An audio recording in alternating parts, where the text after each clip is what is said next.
Friends, lecture number 40 theorem बघू आपण. Gauss bonnet theorem. याचं स्टेटमेंट बघू. कधी कधी स्टेटमेंट विचारतात तुम्हाला. स्टेटमेंट विचारल्यावर काय लिहायचं?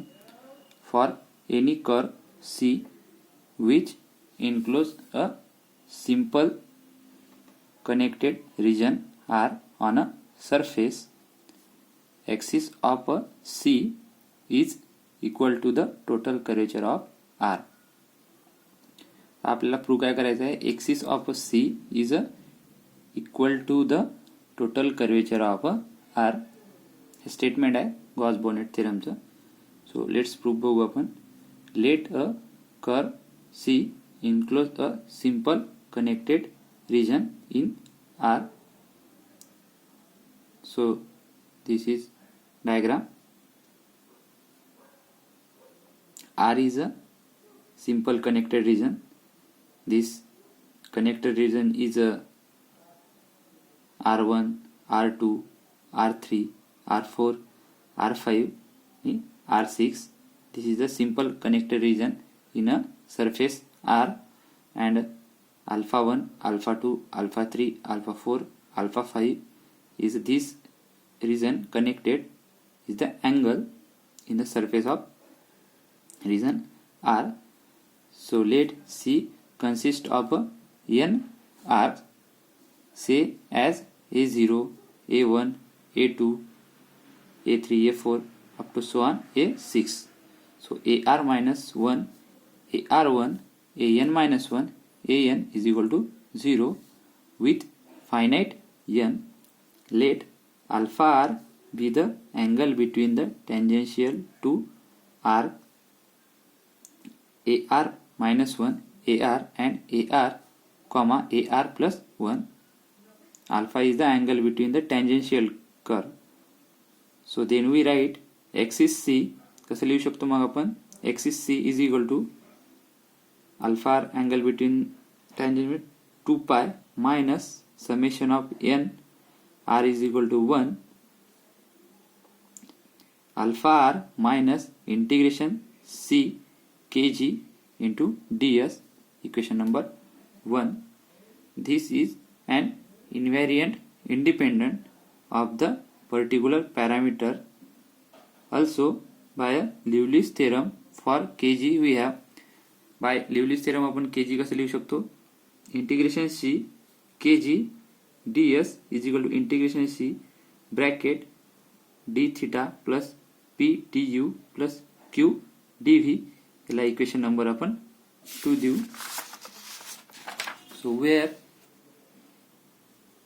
Integration C into d theta plus p D you plus Q D v मतलब where theta is a angle made by a curve and C with parameter curve V is equal to constant and P comma Q are the function of U comma V. जे आपण equation लिहिलं होतं integration C Liouville's formula d you plus p d d theta d you plus p D you plus Q D v. So theta is a angle made by the curve and C with a parametric curve V is a constant. P comma Q is the function of U comma V.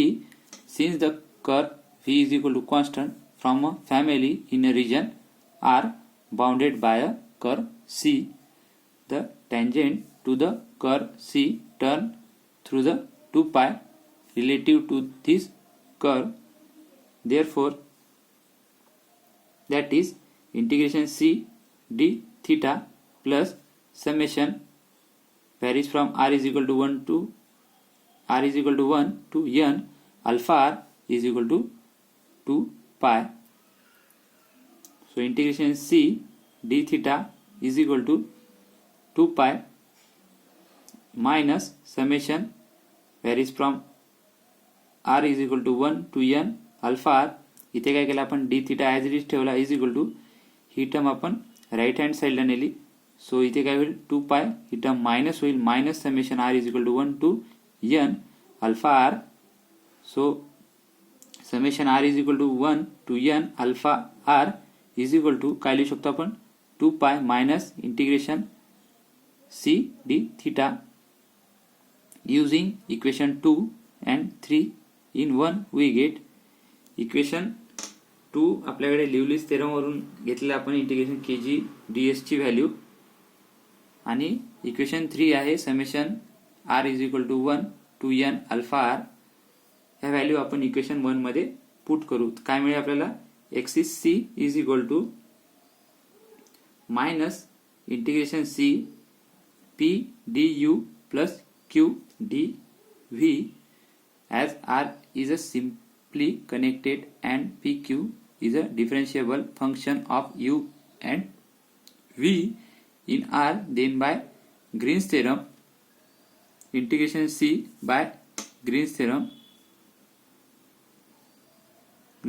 काय लिहू शकतो integration P du plus Q dv P du plus Q dv is equal to double integration R del Q upon del U minus del P upon del V du into dv.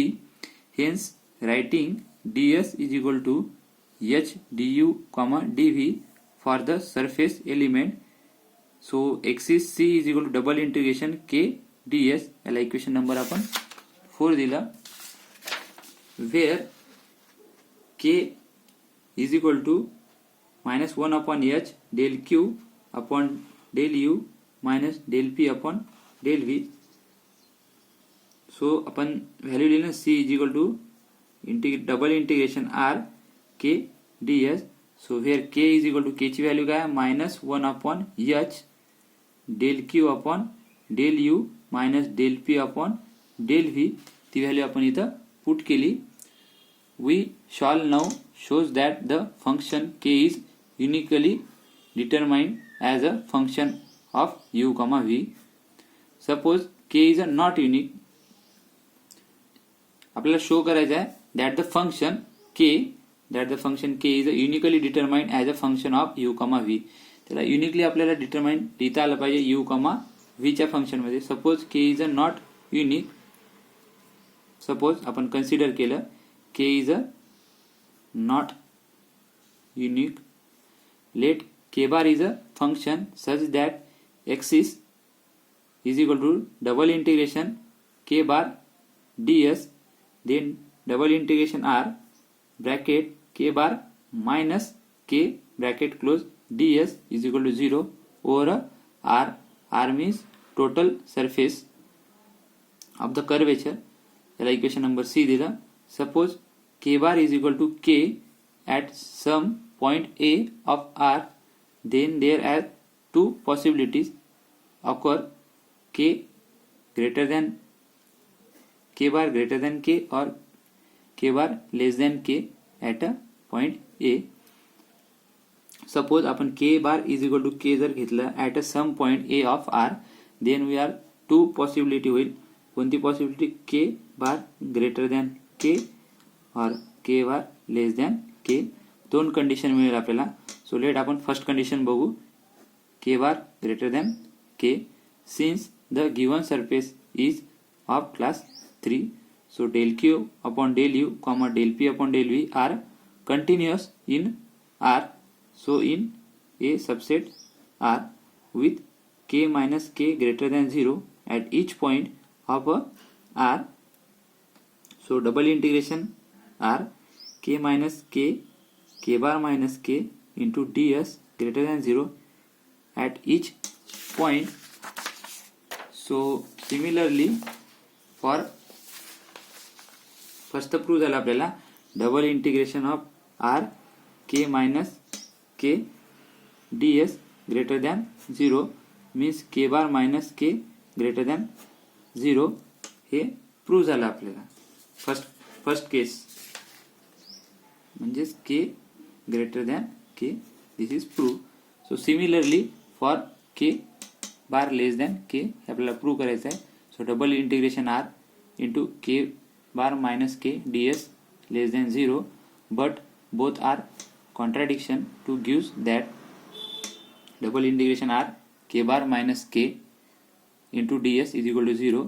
So our assumption is wrong.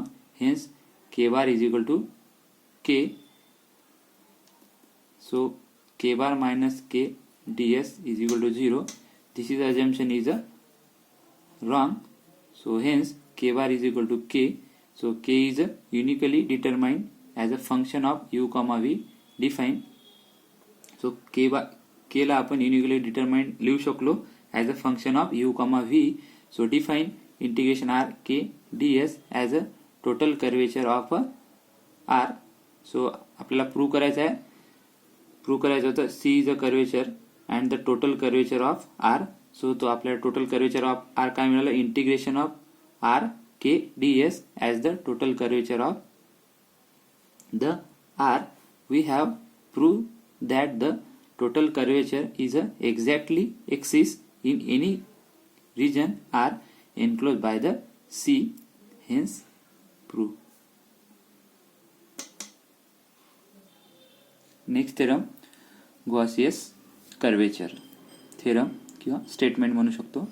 If p is a region, p is given point, statement, if p is a given point on a surface and triangle is the area of the geodesic triangle ABC containing a point P, then the Gaussian curvature k is equal to a plus b plus c minus pi upon triangle, where the limit is taken as the vertices a comma b and c mapping from p.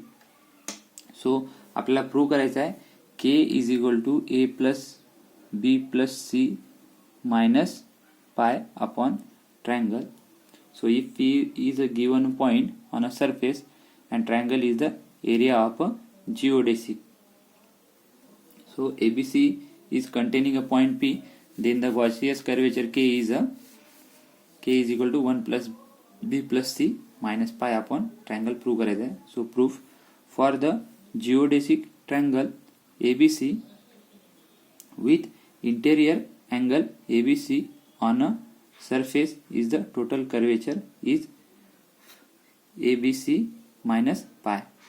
So consider केला आपण, suppose a geodesic curvature is a triangle in a interior angle ABC मध्ये triangle असेल, interior angle ABC on a surface of the total curvature of this Gaussian. So a plus b plus c minus pi.